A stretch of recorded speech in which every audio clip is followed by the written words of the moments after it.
आज Israel Iran हमले का छठा दिन है और अब ये लड़ाई काफी आगे निकल चुकी है। ईरान के शहरों पर इजराइल लगातार बम गिरा रहा है। तेहरान और अन्य दूसरे शहरों में बर्बादी जारी है।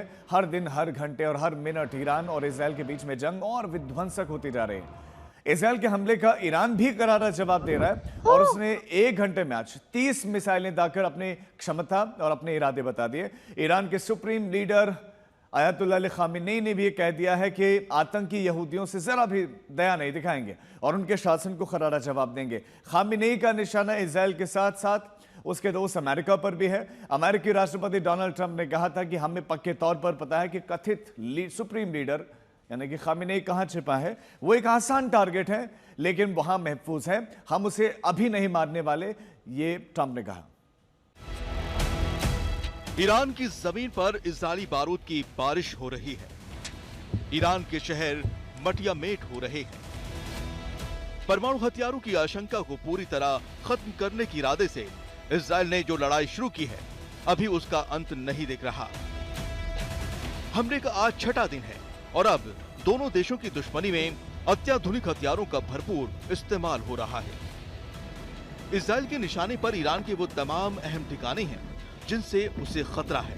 ताजा टारगेट में इजरायल ने ईरान के न्यूक्लियर, बैलिस्टिक और कमांड कैपेबिलिटीज को हिट किया है। वहीं तेहरान में भी हमलों का दौर जारी है। दिन रात इजरायली फौज अपने अभियान को चला रही है। इजरायल ने अब तक का सबसे बड़ा एयर अटैक कर बता दिया कि वो अभी शांत नहीं बैठने वाला। नेतन्याहू कसम खा रहे हैं कि जब तक ईरान का परमाणु खतरा टल नहीं जाता, तब तक हमला जारी रहेगा। उधर ईरान की ओर से सबसे ताजा धमकी आई है खामेनी की। उन्होंने कहा कि हम लोग आतंकी यहूदियों के शासन को करारा जवाब देंगे, उन पर जरा भी दया नहीं दिखाएंगे। खामेनी का ये बयान तब आया जब अमेरिकी राष्ट्रपति ट्रंप ने कहा कि हमें पक्के तौर पर पता है कि कथित सुप्रीम लीडर कहां छिपा है। वो एक आसान टारगेट है लेकिन वहां महफूज है, हम उसे अभी नहीं मारने वाले। ट्रंप के इस बयान के बाद खामेनी ने ईरान का इरादा बता दिया है और ऐलान जंग कर दिया है। ईरान की तरफ से 1 घंटे में कम से कम 30 मिसाइल इजराइल की ओर दागे गए हैं। इस निशाने पर तेल अवीव और आसपास के इलाके हैं। जानकारी के मुताबिक इजराइल के तटीय, दक्षिणी और सेंट्रल इलाकों में कई धमाके सुने गए हैं। सवाल है कि क्या ये लड़ाई अभी और तेज होगी? क्या ईरान के लिए और मुश्किल वक्त आने वाला है? दरअसल खबर है कि अमेरिका अब खुलकर इजराइल के साथ खड़ा होने वाला है। खबरों की माने तो अमेरिका भी इस जंग में अपनी फौज उतारने वाला है। आज रात ही अमेरिकी सेना ईरान के न्यूक्लियर साइट पर हमले में शामिल हो जाएगी। जारी लड़ाई के बीच नेतन्याहू ने ट्रंप से फोन पर बात भी की है। आज तक ब्यूरो।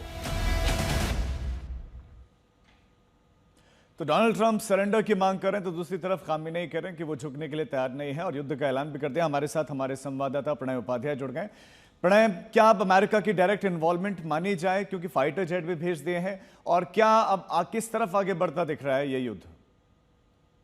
देखिए, ये लड़ाई जो है वो फिलहाल और तेज होती हुई और ज्यादा जटिल होती हुई नजर आ रही है। इन तमाम चीजों के बीच में मैं लड़ाई का अपडेट आपको दूं, उसके पहले मैं आपको ये भी बता देना चाहता हूं कि आईएईए के जो चीफ हैं राफेल ग्रॉसी, उनकी तरफ से एक बयान सामने आया है जिसमें उन्होंने कहा है कि ये बहुत श्योरिटी के साथ नहीं कहा जा सकता। आईएईए ये कहने की स्थिति में नहीं है कि ईरान कितना क्लोज था परमाणु बम बनाने के। साथ ही उन्होंने जो नातान्स फैसिलिटी है जिससे कि ईरान इजराइल ने हिट किया था, उसको लेकर उन्होंने अपडेट दिया है कि वहां पर काफी डैमेज हुआ है, लेकिन फर्दो और जो इस्फहान की न्यूक्लियर फैसिलिटीज हैं वो अभी इंटैक्ट हैं, वहां किसी तरीके का डैमेज नहीं हुआ है। Coming back to this point, जो आपने कहा कि अमेरिका कितना इन्वॉल्व हो रहा है, आप देखिए कि ये लड़ाई जिस दिन शुरू हुई थी, यानी इजराइल ने जिस दिन अपने एयर ऑपरेशंस लॉन्च किए थे, उस दिन 12-13 तारीख की मध्यरात्रि के बाद से पहला जो बयान अमेरिका की तरफ से सामने आया था राजीव, उसके अंदर अमेरिका ने अपने आप को डिस्टेंस करके दिखाने की कोशिश की थी। लेकिन अब तमाम बयानों को अगर आप देखें राष्ट्रपति डोनाल्ड ट्रंप के, तो वो वी शब्द का इस्तेमाल कर रहे हैं, यानी वो अपने आप को इसके अंदर शरीक और शामिल बता रहे हैं।